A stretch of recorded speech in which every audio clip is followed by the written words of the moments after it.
The Adventures of Tom Sawyer by Mark Twain. Longman Simplified English Series. Read by Thanyarat Krudtung.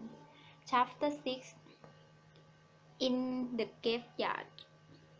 At 9:30 that night, Tom and Sid were sent to bed, as usual. They said their prayers, and Sid was soon asleep. Tom lay awake and waited in restless impatience. The clock struck 11. Then there came Huck's signal, the meowing of a cat. A minute later Tom was dressed and out of the window. He crept along the roof of the woodshed and then jumped to the ground. Huckleberry Finn was there, with his dead cat. The boys moved off and disappeared in the darkness. Half an hour later, they were slipping through the tall grass of the graveyard. It was on a hill about a mile and a half from the village. A faint wind moaned through the trees, and Tom feared that it might be the spirit of death complaining about this disturbance of their rest. The boys talked in whispers, for the time and place, the ceremony, and the silence had a despairing effect on them. They felt as half of newly dark earth, which they were seeking and craved within the protections of their great trees that grew within a few feet of the cave. Then they waited in silence for what seemed a long time. The mournful cry of distant bird was the only sound that troubled the dead stillness. "Huck, do you believe the dead people like us to be here?" said Tom in a whisper. "I wish I knew," whispered Huck. It's, it's awfully seldom, isn't it? Is it? There was a long pause. "I say, Huck, do you think Horse William can hear us talking?" "Of course he can. At least his spirit can." Another long pause followed. "I wish I'd said Mr. William," breathed Tom, "but I never meant any harm. Everybody calls him Horse." "You should be very careful how you talk about these dead people, Tom." This was discouraging, and conversation died again. Suddenly, Tom seized Huck's arms and exclaiming, "Shaw! What is it, Tom?" The two boys held on to each other, their hearts beating fast. "Shaw, there is it again. Didn't you hear it?" "Oh, Tom, they're coming, they're coming." "What will we do?" "I don't know. Do you think they will see us?" "Oh, Tom, they can see in the dark just like a cat. I wish I hadn't come." The boys bent their heads together and carefully breathed. A dull sound of voice floated up from the far end of the graveyard. "Look there," whispered Tom. "What is it?" "It's Devil Fair." "Oh, Tom, this is awful." Some vague finger approached through the ground, swinging an old-fashioned lamp. "It's the devils, I'm sure. 3 of them.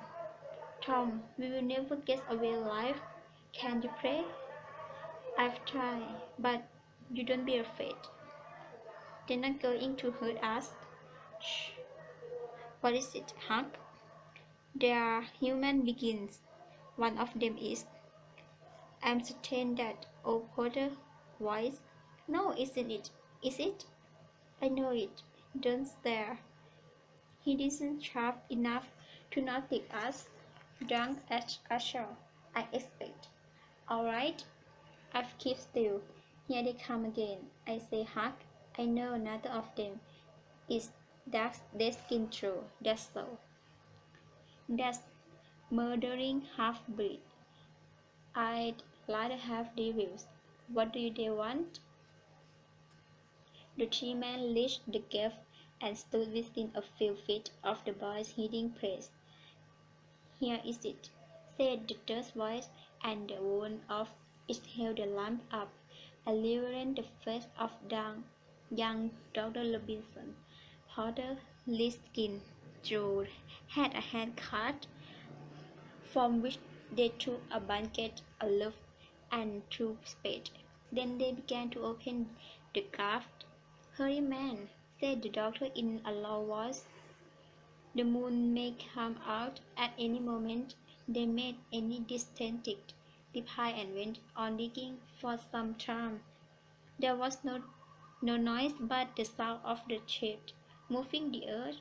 Finally a spade struck the confines, and within another minute or two the men had lifted it out. They broke off the lid with their spades, got out the body, and dropped it truly on the ground. The moon sailed out from behind the colors and lit up the chalky freight. The handcart was got ready and the body was placed on it, covered with the blanket, and bound is it. Placed with the load, Porter looked out a knife, cut the end of the load, and then said, "Now the cursed thing ready, so bonus." "And you hand out another $5, or here it stays." "That the way to talk," said Leskin Joe. "What does it mean?" asked the doctor. "You remained your pay in advance, and I've paid you. You and Yes, and you've done more than that," said Leskin Joe, approaching the doctor. "5 years ago you drove me away from your father's kitchen one night when Em came asked for a bit of bread, and you called me a sausage when I swore that I make you suffer for that, even if it made me 100 years. Your father had me put in prisons and vagabond. This you think that I, with native blood in me, would forget such treatment? And you've got you, and you must pay for it." He was threatening the doctor with his foot in his face by this time. The doctor struck out suddenly and cocked the William down. Porter dropped his knife and exclaimed, "Here, don't strike my partner." The next moment Porter and the doctor were fighting fairly. Litkin Joe sprang to his feet, his eye flaming with fury, snatched up Porter's knife, and went creeping cat-like about the stark-eyed man, seeking for an opportunity. Suddenly the doctor tore himself free, seized the heavy headboard of William's cave, and stunned Porter with it. At the same instant, the half-breed saw his chink and dove the knife up to handle in the young man's breast. He staggered and fell partly upon Porter, flooding him with his blood. At the same moment the cow covered up the devouring spectacles, and the two tried boys seized this opportunity to keep away in the darkness. When the moon came out again, Liskin Joe was standing over the two men, regarding them truthfully. The doctor murmured something, gave a long gasp or two, and was still. The half-breed muttered, "That account is settled. Curse you." Then he locked the body. After doing so, he put the fatal knife in Porter's right hand, and sat down on the broken coffin. 3, 4, 5 minutes passed, and then Porter began to sigh and moan. His hand closed up upon the knife. He raised it, glanced at it, and let it fall with a gasp at it, and allowed him confidently. His eye met Leskin Joe. "Good heavens, what is it?" "Joe," he said, "it is necessary business," he replied. Leskin Joe, without moving. "What did you do it for?" I didn't do it. Potter trembled and went white.